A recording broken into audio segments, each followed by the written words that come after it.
Olá, tudo bem? Meu nome é Carlos da Silva Júnior, sou professor de História Econômica na Universidade Estadual de Feira de Santana, sou presidente da Associação Brasileira de Estudos Africanos, a ABAfrica, também sou membro da Rede de Historiadoras Negras e Historiadores Negros. O vídeo dessa semana, que fala sobre monumentos e as memórias da escravidão no Brasil contemporâneo, é uma parceria entre o Acervo Kutner, o portal Guerra 10 e a Rede de Historiadoras Negras e Historiadores Negros. A coluna dessa semana surgiu a partir de uma inquietação que aconteceu por conta do incêndio na estátua do Borba Gato e que me gerou a seguinte pergunta: o que sensibiliza mais? A derrubada da estátua de alguém envolvido com o apresamento, da captura e com o assassinato de populações indígenas ou de populações afro-brasileiras? Ou a derrubada de um monumento em sua homenagem? E durante essa semana eu vim refletindo sobre o tema, e esse tema, de maneira alguma, pode ser desconsiderado sem pensar na questão das memórias da escravidão no Brasil contemporâneo. A gente pode discutir essa temática de diferentes maneiras.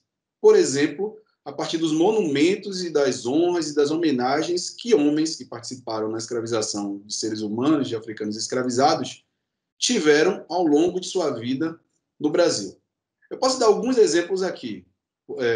Poderia falar a respeito do Joaquim Pereira Marinho, que é um conhecido personagem da história da Bahia, um homem envolvido com o comércio ilegal de africanos escravizados durante aquele período da ilegalidade entre 1831 e 1850, e que ainda assim, ao longo da sua vida, construiu uma reputação positiva a respeito de si mesmo. Doou parte da sua fortuna, parte dos seus bens para instituições de caridade, para hospitais, para orfanatos, de modo que hoje uma estátua do Joaquim Pereira Marinho, esse traficante, se encontra na frente do Hospital Santa Isabel. O Hospital Santa Isabel, que é conhecido como um hospital bastante procurado pela população soteropolitana e que ainda assim tem esse personagem na sua entrada. Aliás, esse personagem também foi um dos diretores desse hospital, o que mostra essa vinculação entre a atividade ilícita e a construção de uma sociedade, de uma rede de sociabilidade entre esses homens, que invariavelmente também participavam do comércio negreiro. Eu falei do Joaquim Pereira Marinho porque ele é um homem bastante conhecido do século XIX, mas essa história remonta a um período muito anterior. Como nós sabemos, o comércio transatlântico de africanos escravizados foi uma atividade que, entre os séculos XVI e meados do século XIX, resultou na deportação de mais de 12 milhões e meio de africanos para as Américas, dos quais aproximadamente 10 milhões conseguiram chegar com vida àquela travessia do Atlântico. Uma boa parte, mais de 45% dessa população, terminou no Brasil. Foi escravizada durante todos esses séculos, esses 3 séculos e meio, e a partir disso, é importante destacar como é que essa sociabilidade, essa organização desses homens, desses traficantes, vão se constituindo ao mesmo tempo que também vai se constituindo uma elite local, uma elite formada por comerciantes, uma elite que é formada por fazendeiros, por senhores de engenho, enfim, por pessoas que conseguiam adquirir pessoas, comprar pessoas em grande quantidade. Há um outro caso bastante conhecido dentro dessa história, mas que também ilustra como essas memórias da escravidão são monumentalizadas no Brasil, que é um traficante do século XVIII chamado Teodósio Rodrigues de Faria. Obviamente, nem todo mundo está muito a par da história baiana, mas vocês já devem ter ouvido falar um pouco sobre a festa de Nosso Senhor do Bonfim. É uma festa que acontece no início de janeiro, de todos os anos, e que atrai uma multidão de pessoas da Cidade Baixa, aqui em Salvador, que fazem a procissão de mais de 6 quilômetros até o topo da igreja do Senhor do Bonfim. O problema é que a maioria das pessoas não sabem é que o Teodósio Rodrigues de Farias, esse traficante, levou a imagem do Senhor do Bonfim e ajudou na construção dessa igreja. Aliás, o Teodósio Rodrigues de Farias está enterrado no interior dessa igreja. Há uma lápide do Teodósio nesse local. Há uma rua que corre paralela à Igreja do Senhor do Bonfim, que também leva o nome do Teodósio Rodrigues de Faria. E quando você vai procurar informações sobre ele na internet, basicamente o que você encontra são informações do Teodósio como a pessoa que instituiu o culto do Senhor do Bonfim aqui na Bahia. Nada é dito, por outro lado, a respeito das suas atividades como traficante de pessoas, como traficante de africanos escravizados. Ou seja, o que eu quero dizer com isso, e que acaba sendo o cerne do texto da coluna Nossas Histórias, do portal Guelé 10 e também desse vídeo, é como essas memórias da escravidão são constituídas no Brasil contemporâneo. Enquanto, de um lado, nós temos um conjunto de pessoas envolvidas com esse negócio, seja durante o século XVIII, século XVII, ou no século XIX, já durante o período em que o Estado brasileiro proibia, embora fosse conivente, é importante destacar isso, entre 1831 e 1850, já havia uma proibição legal do comércio de africanos, mas ainda assim o Estado agiu com conivência, permitindo a entrada de alguns milhares, na verdade, centenas de milhares de africanos escravizados no Brasil. Essa memória ela é muito difusa, porque os homens que participaram nessa negociação, os homens que participaram nesse comércio, nessa compra e venda de africanos escravizados, frequentemente continuam sendo homenageados. Essa movimentação que nós temos observado e que vai acabar resultando em alguns episódios, tanto no Brasil como fora do Brasil, e eu estou pensando aqui especificamente na derrubada da estátua do Eduardo Colston, que é um traficante inglês do final do século XVII para o início do século XVIII, e que essa estátua vai ser derrubada do seu pedestal e vai ser lançada num rio local da cidade de Bristol, que, aliás, é muito emblemático, é muito simbólico desse movimento de derrubada de monumentos aos escravistas. Ele demonstra como esse modelo de construção das memórias da escravidão, de alguma forma, esconde todo o passado escravista dessas pessoas. Essas pessoas continuam sendo elevadas a um posto, a uma condição de grandes homens daquela sociedade. E justamente pelo que eu disse no início desse vídeo, porque esses homens participavam, eu estou falando aqui sempre homens, obviamente porque a atividade negreira, até aquele momento, era uma atividade conduzida principalmente, não exclusivamente, eventualmente você também tinha mulheres dessa elite que participavam nesse comércio, mas era quase que exclusivamente comandada e liderada por homens. E esses homens participavam das principais instituições do Brasil, tanto no período da colônia, quanto no período do Império. Então, eu estou pensando aqui em espaços como a Santa Casa de Misericórdia, como as ordens terceiras, como as câmaras municipais. Enfim, eles participavam da vida pública no Brasil, da vida política do Brasil. E é por conta dessa participação nesses espaços públicos que esses homens chegaram ou foram alçados à condição de personagens importantes a ponto de merecerem essas homenagens. Então, esse é o primeiro ponto que é fundamental destacar quando a gente pensa na construção dessas memórias da escravidão no Brasil contemporâneo. O segundo ponto tem a ver com a resistência que nós encontramos entre alguns círculos, a derrubada ou a retirada dessas estátuas. É um tema que, sempre que é tocado, ganha bastante relevo e é um tema polêmico. E ele é polêmico precisamente porque a sociedade brasileira ainda não lida adequadamente com a questão das memórias da escravidão.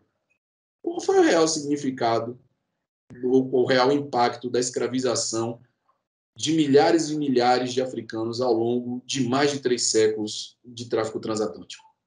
E essa dificuldade da sociedade brasileira de lidar com essa chaga aberta que está exposta, que é a escravidão e os seus legados na sociedade contemporânea, acabam levando justamente a manifestações mais variadas, e com argumentos que apontam para um suposto anacronismo de se falar, de tentar retirar as estátuas, porque essas pessoas seriam homens do seu tempo e, portanto, a gente não pode olhar com os olhos do presente para o passado, o que levaria, portanto, à manutenção dessas estátuas nesse mesmo lugar.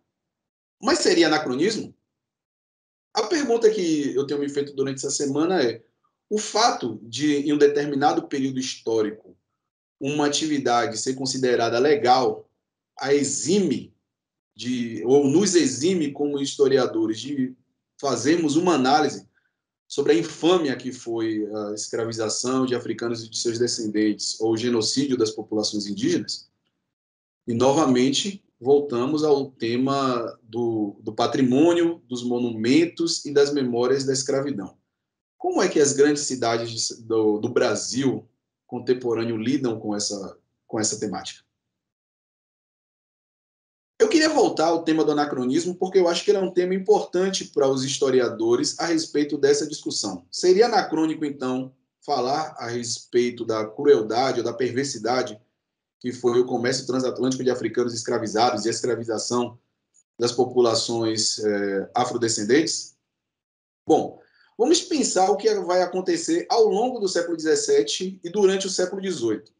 Por exemplo, desde o século XVII, no interior da própria Igreja Católica, havia gente de boa fé, gente de boa consciência, que questionava se a escravização dos africanos que foram trazidos à força do continente africano para o Brasil, e uma vez batizados, era algo correto.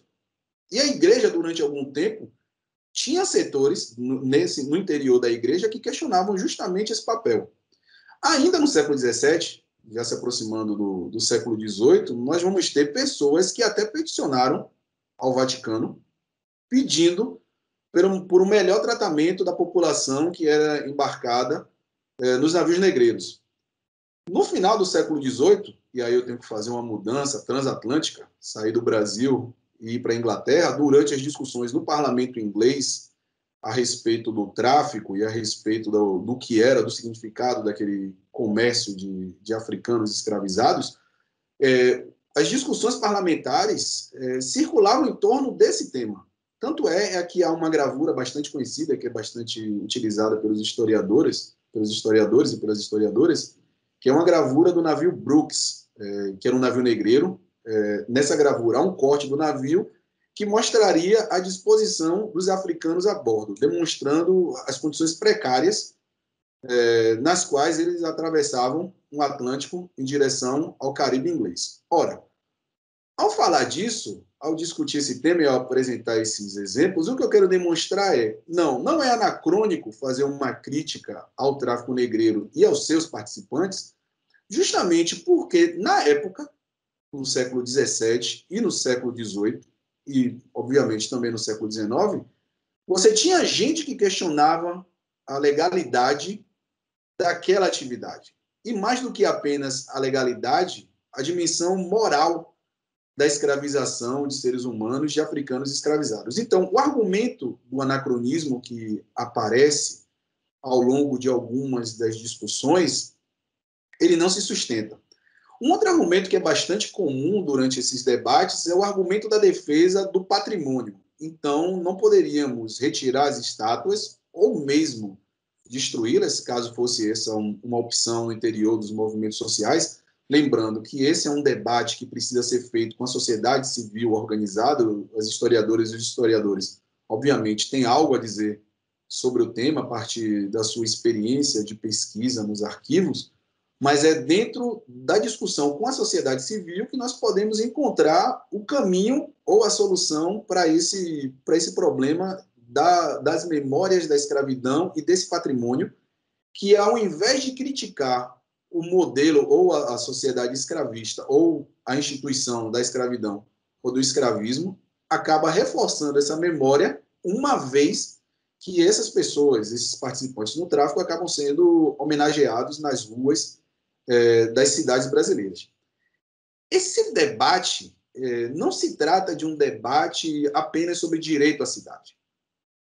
Ele é, sim, um debate sobre direito à cidade, ao direito ao espaço urbano e como os cidadãos devem escolher como esse espaço urbano vai ser ocupado e por quem, do ponto de vista dessas homenagens, mas ele tem um significado mais profundo, que é o que eu chamo a atenção justamente no título, Monumentos e as Memórias da Escravidão no Brasil Contemporâneo. Ele também é um debate sobre memória. É um debate sobre a memória da escravidão. E como a sociedade brasileira e como o Estado brasileiro vem constituindo essas memórias ao longo do tempo. Se, por um lado, nós temos vários personagens, várias pessoas que recebem homenagens na forma de estátuas, na forma de monumentos, de nomes de ruas e de outros tipos de honrarias, por outro, nós temos muito poucos locais que marcam as memórias de luta da escravidão, ou contra a escravidão, que é o contraponto justamente a isso. Então, esse debate que a gente está fazendo é sobre a memória pública da escravidão. Como é que essa memória pública é constituída? Então, é importante chamar a atenção, e é uma coisa que eu tenho ressaltado, e que eu ressalto no texto, e vou ressaltar aqui nesse vídeo, é justamente a necessidade de pensarmos isso a partir da perspectiva da memória. Um outro debate que aparece bastante é a ideia do vandalismo.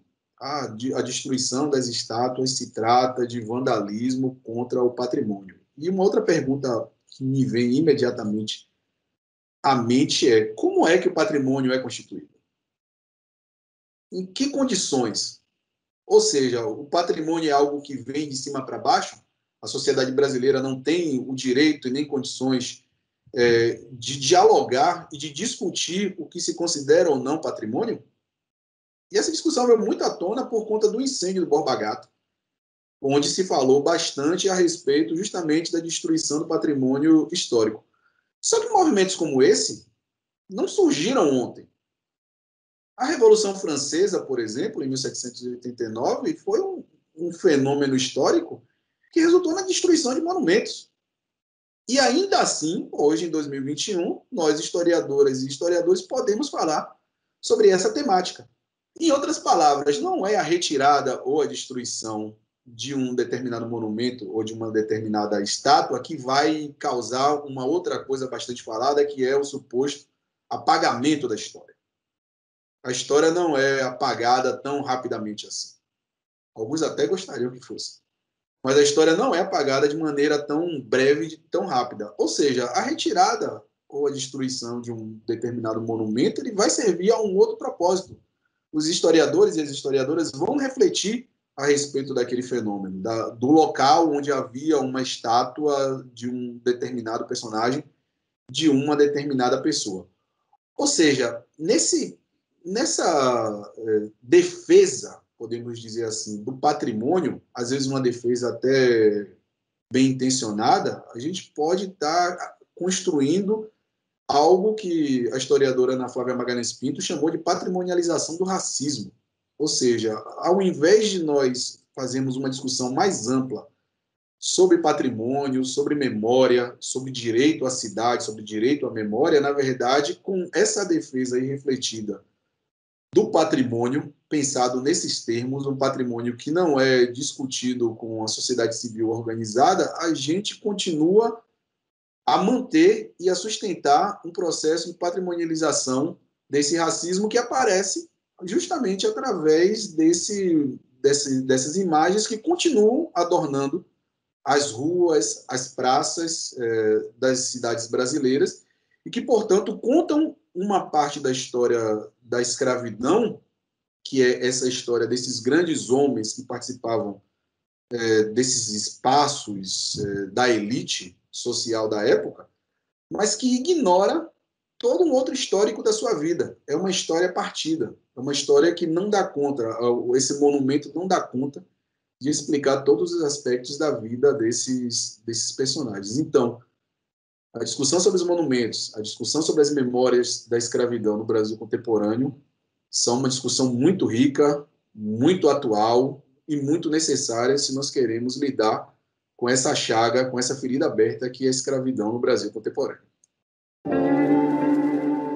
E é isso. Nesse vídeo eu falei um pouco a respeito do artigo Monumentos e as Memórias da Escravidão no Brasil Contemporâneo, onde eu tentei pensar um pouco, fazer uma reflexão a respeito dos significados dessa discussão sobre os monumentos, sobre as estátuas, e como elas refletem todo esse debate contemporâneo a respeito das memórias da escravidão no Brasil contemporâneo, demonstrando que ela não é ao contrário do que parece, uma discussão anacrônica, que ela precisa ser discutida, que precisa ser debatida no interior da sociedade civil, que deve ter o direito a decidir como seus espaços urbanos devem ser ocupados e por qual tipo de homenagens. Espero que vocês tenham gostado do vídeo. Aproveito para convidá-los para assistir o vídeo no acervo Kutner e também ler o artigo na coluna Guelé 10, no portal Guelé 10. E é isso. Obrigado.